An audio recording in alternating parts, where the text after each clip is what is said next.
Yalitv and welcome to day 3.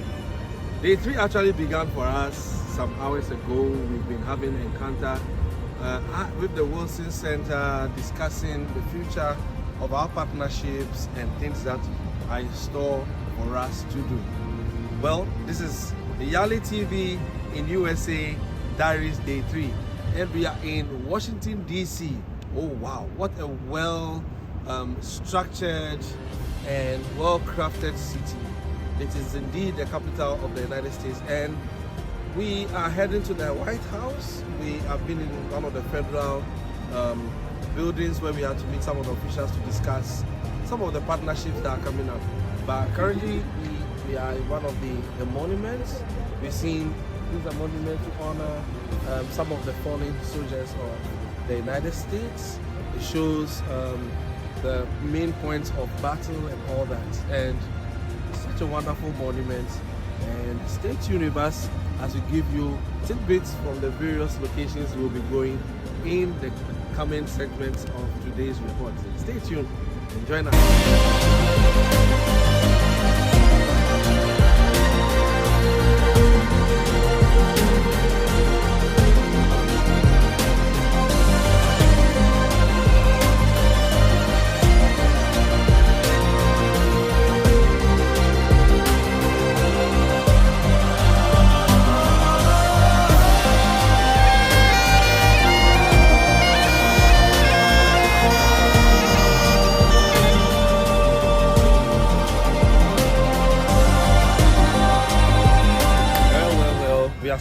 This is day 3 of Yalitv USA Diaries, and it's been increasing in momentum and excitement. Right here, right behind me, is the seat of government of the United States. Well, we've not met President Joe Biden yet, but we are close to his office of residence. So as a leadership television channel, we believe that this is a significant location or monument or building of significance that we believe that will be very essential to inspire that young African out there who has a dream. And behind us, this place has hosted more than 45 different presidents of the United States of America. It's a seat of where the authority of the people of America resides. And being in Washington, it was only right for us to give you a sneak peek, a snapshot of what it looks like from the African perspective. This is not just the one we watch on TV, but this is the real White House right behind me. My name is Stephen Selassie Osio, and still reporting on the Yalitv Day 3 of our visit to America, and this is Washington DC, the capital of the United States of America. And you are welcome to Yalitv's Yalitv in USA Diaries Day 3. We are live from Washington. You get to see this man mostly behind the camera, but we just want to have a brief dialogue. What are your impressions about Day 3 so far? What are your thoughts? Okay, well, all I can say is the system is really working. I mean, we've been through a lot of places, and then we've seen a lot of How many states so far? We've been to, I think this is the next state. So in New York? Yeah, okay. So we went to New York, Then we came to Washington. Then we went to Virginia, then went to Maryland, and you're back in Washington. That's it. I mean, you can tell for yourself. You just look at the background. There are plants everywhere, trees everywhere. The air is so fresh and so natural. Man, I wish I can just carry this and bring it to Ghana, but I know very soon, as we are seeing some of these things, and these things are influencing our minds. Especially the Yali program. Very good. I mean, we'll be able to communicate some of these wonderful ideas, and then Ghana is going to be a beautiful place, just like what we see Africa here. is a matter of fact. Africa, thank you very much. Africa is going to be a very beautiful place, just as we see around this place. I mean, so I'm highly impressed about the setups, about, I mean, everything I see around. The structures, the system, everything is so lovely. And then the weather, how has been the weather on you? Wow. You don't need an AC during this time, man. you don't need an AC. The weather has been so cool, and then I mean we are enjoying the breeze, and then the change in temperature. Only that first time when we arrived at JFK, we attempted going out to check New York, but we just ran back into the airport because the weather was terrible. It was, I think, 4 degrees Celsius. Yeah, 4 degrees Celsius. And then, I mean, so far it's been lovely, and then it's been an experience. It's been a wonderful journey, and I thank God for being part of this project. Yeah. As a member of the Yalitv management, we've been in a number of dialogues, and you hear this going exchange, telling African story exchange. What do you think this experience of coming to the States will have as a media message and helping to tell the story of Africa to the rest of the world? Well, I believe that this experience is going to impact in the area of, for instance, if you want to tell the story, you want to tell the bad side of the Africa we are living. Because of course, when we came here, I saw so many things that I never thought. You saw beggars? I saw beggars on the street.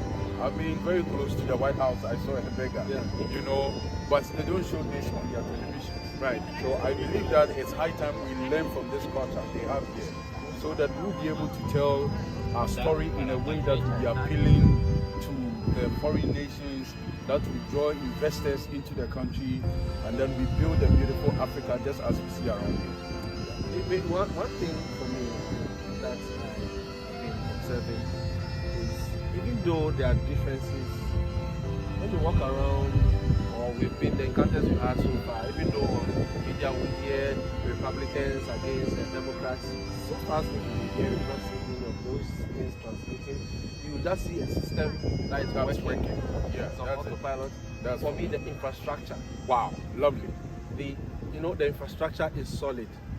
Look at the federal building we're in. We just passed the National Treasury. I mean, the structure, the infrastructure is unparalleled. Yeah. And automatically, it has an effect on the people. I mean, you walk around and you don't have to see sun. Everywhere is either you are walking on grass, or there is bitumen or quota, as we call it, or I mean, look at where we are standing. Tiles have been laid, so me again. You don't get dirty.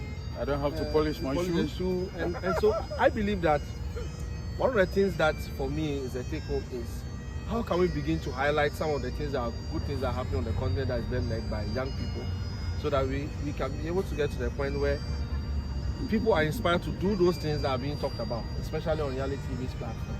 And I believe that with time, as we keep having these sections and travel sections, bringing the narrative, positive narrative from the countries to our colleagues in Africa, I believe that we'll have leaders who will look beyond the negative, as you said, or be able to make impact. Exactly. This is just day 3, and by the time we hit day 7, I'm very sure we'll have highlighted more. We'll be going to some other monuments. We'll be going to the National Mall, where the obelisk is, where Martin Luther King said he had a dream. We'll be going there, and also most likely we'll go to the Capitol building as well. So stay tuned. We'll bring you more excerpts from Yalitv in USA's Diaries Day 3.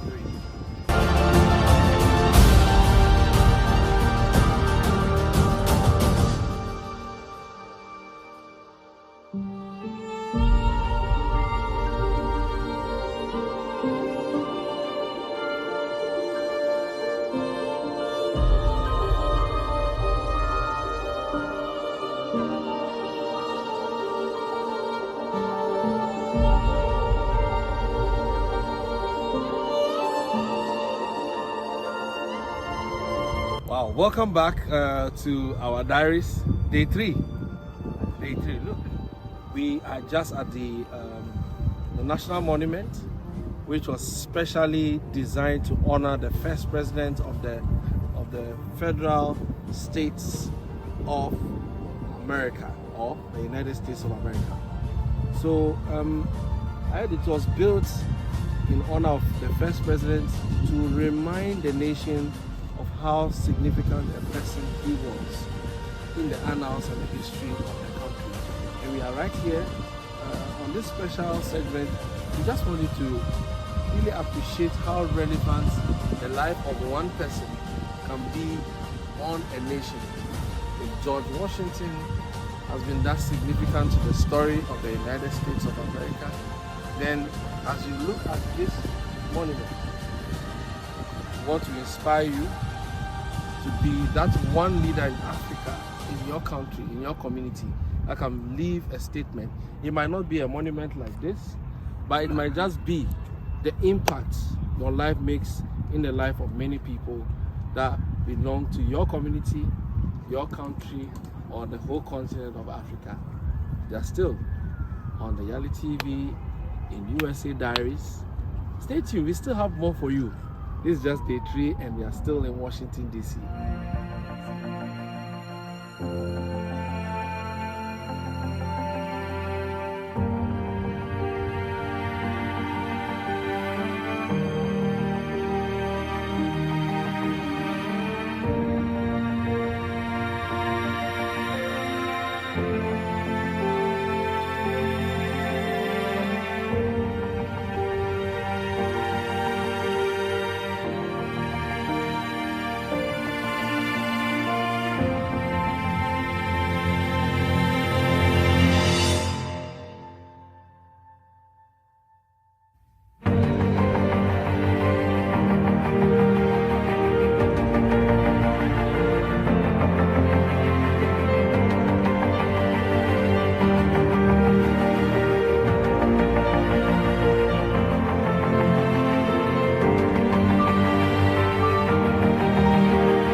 We are streaming here live from one of the borough apartments in Virginia, USA.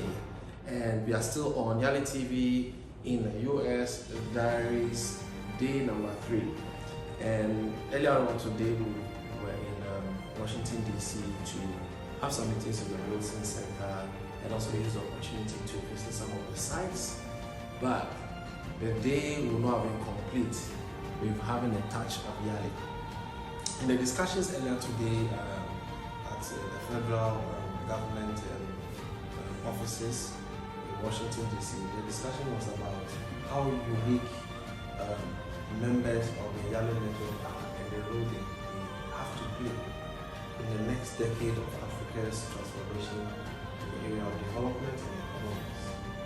So we are here with one of the proud alumni or alumnus of the Young African Leaders Initiative, specifically an alumnus of the Regional Leadership Center in West Africa, which is based in Accra, Ghana. It's in the person of Mr. Kafui, Wisdom Kafui Honu, who we used to know very well as Kafui Winner, the Ideas Africa Man. So it's such a pleasure for us to know that we have an alumnus of the Yali program who is doing tremendously great stuff in the area of entrepreneurship right here in the United States of America. It's good to have you, Kafui. Thank you very much, Selassie. You know, we need you to be an advocate for education. I still am. Of course. What happened? You were doing so well in Ghana. What happened? And now you're in the US. You're an entrepreneur. What happened? Thank you so much. It's a pleasure. It's an honor to have to speak to you today. Yeah. I'm very excited. Yali was an amazing platform. For me, it was a huge blessing. It was like a one shot that happened to my life that it was like a magic shot. So that transformed a lot about me. As you rightly mentioned, I've been a huge advocate for Ghanaian children when it comes to education, and I still am. once an advocate, always an advocate. Yeah, so I'm very, very passionate about children in Ghana. Yeah. I'm still passionate about making sure that they feed from the right sources, they feed from the right books, because what they feed is actually, what they actually feed in themselves is actually what transforms them. And that is what actually transforms them, like intellectually, spiritually, physically, and all that. So I'm very, very concerned about that. My goal prior to joining Yali was to bridge that gap, that equality gap, to make sure that children receive enough equal access to educational resources, books, schools, and all that. SDG goal Number 4, exactly. Yeah. So that's it. It's still live. So basically, I was running Idea Africa. Joining Yali actually transformed everything.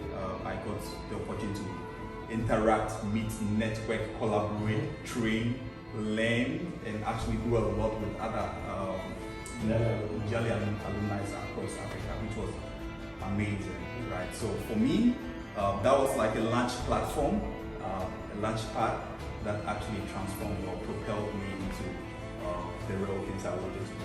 I've been very passionate about entrepreneurship as well from day one, in as much as I was an advocate. Because I knew you to be a strong advocate more than an entrepreneur, but yeah. now I see the entrepreneurial aspect of you come out so loud. I mean, what actually caused that transition? Yeah, so I can say that for a fact that one thing that breaks my heart is to have an idea, have the zeal, be on fire, and lack resources. So many times I've had great ideas, amazing ideas to actually, which I 100% believed in would be a transformative tool to communities and individuals and all that. But Selassie, ideas like that, once they don't have enough fuel or the right resources to actually kickstart it, falls by the wayside. Exactly. And for me, I've had that pain multiple times, and I feel like the one thing that would get all these ideas together will be to get resources, the right key resources, in the right environment, and the environment as well. So for me, my goal is actually to raise more capital and still champion the things I'm very passionate about. And I believe my entrepreneurship journey is one of the things that's actually equipping me to be able to tool my journey. And actually, for me, it's my calling. I'm very passionate about it. It's still there. The fire has been there. It's even much more now since it's been a while I've been home. I miss all my kids and all the kids from my libraries and all that. Amazingly, I have awesome resources that I've been gathering. I feel like this few years that I've been in the United States have been a collection period for me, where I've been actually gathering, picking books, speaking to libraries, speaking to bookshops, and I just shipped a 40-foot container of books to Ghana. That was a few months ago, which I believe is going to actually equip and help us build more libraries in Ghana. However, all these things can not happen if you don't have the resources. Yeah. Exactly. And the right partners. To be specific, money, right? Yeah. So, and that's it. So, as you said, that is it. So, what do you do here in Virginia? Typically, what's your typical day like? The day in Kafui's life? So, right here in Virginia, I'm actually a realtor. So, I work in real estate. I sell houses and also run short-term stays, Airbnb. So, that's what that's what my business is now. So I'm actually hoping to raise more capital whilst I ensure that people have the right places to sleep and peace of mind. Then I can be able to continue from there. But real estate is actually one key thing that nobody can do away with. Everybody lives in the house, so it's key. It's very important. And for me, I believe that is where I could actually thrive most in, because it's fundamental, right? So if I'm able to help people find a place to lay their heads, that's equally being a humanitarian as well, right. In as much as making money on the other side is also very key. So for me, on an average day, you see me selling house, touring people, showing people houses, making sure that they find the right house that they would love to. Exactly. Yeah. So that's it. One would say, well, it's not every African back home in 50 plus states who may have the opportunity to move to that perfect environment like the United States, where you have the right systems in place and the right business atmosphere or environment that helps you to thrive in bringing out your entrepreneurial ideas. So what would be that word of encouragement you give any African who is watching Yalitv TV and hears your unique story of how you were able to get into a place where you could make your dreams come true? What would be that word of encouragement to them out there? A child somewhere in Lusaka, Zambia, who is watching you, a young child. What would be that word? Thank you very much, Selassie. So one thing I believe so much in is incubation. I believe everybody needs a phase of their life where they have to be incubated and actually feel themselves.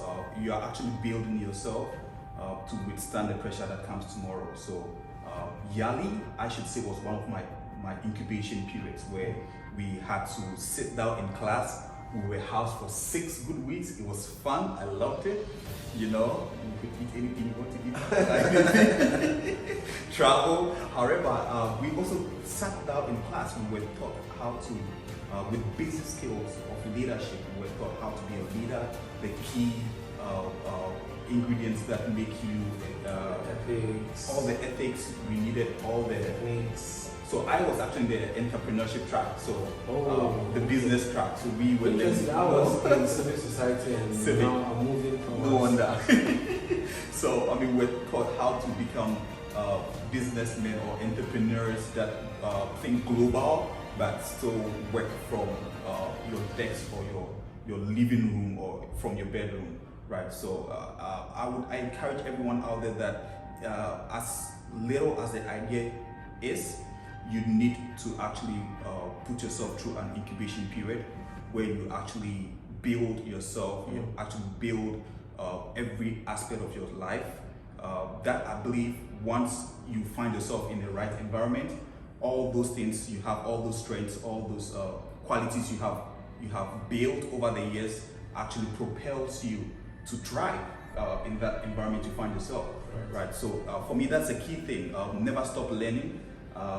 Never stop smiling and never stop meeting people, because I've come to understand that collaboration is a very, very key ingredient in our daily lives. Wherever you find yourself, I love people. You find me every day speaking to people, introducing. I'll be the first to say, hey, hi, Selassie, how are you? I'll be the first, and that's it. It doesn't care. It only gets you better, or makes you better. So for me, that's been it. All the positions that I've had in me, should I say 5 years, 10 years ago, are the things that are actually helping me today. So everyone should learn. If you find every opportunity you have to actually learn something new, grab it, put it in, and that's it. I've come to fully agree and resolve that Africa is the leader for the whole world. So Africa is actually leading the whole world, not tomorrow, not yesterday. We are right now. We just have to accept it and actually make it happen or leave it, right? If we have that understanding, because if you think about it, every part of this world or every country is trying to actually stretch hands towards Ghana, or stretch hands, build collaborations, that's the word, have connections, have ties to Ghana. And for me, if you look at it, it is not what they gain, but it is what we have to gain, or if it is what we can offer them, right? So I would love everyone to think that way, or young Africans to think that way, and know that Africa is leading the world today, and we have to take charge of it and make sure we control that to the right way. Interesting. I wish we could have a chat like this for the next 1 hour, but not so we have to bring this segment to an end. It's still the Yalitv in USA Diaries. 3, and we're privileged to be with Mr. Wisdom Cafe Gomon. It's such a pleasure. We are very inspired by, I'm inspired by your present disposition and the tremendous things that we do in the United States. And I believe that going to carry this to Ghana and to expand what we are doing and to ensure that we keep telling the stories of the young Africans who are making it on the continent and in the diaspora like we are doing. Thank you so much for making our time for this very important but prompt, unprepared. I mean, he practically brought us to his office.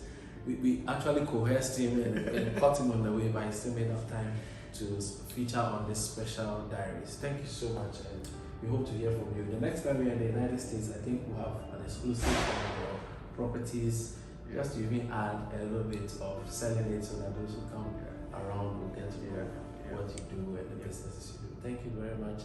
And this is still Yalitv in the US Diaries, and this is day 3. Day 4 is going to be bigger, and stick and stay with us for more sections like this where we'll be meeting Yali fellows and other individuals and stakeholders who are very relevant to the Yali program. Thank you. See you soon.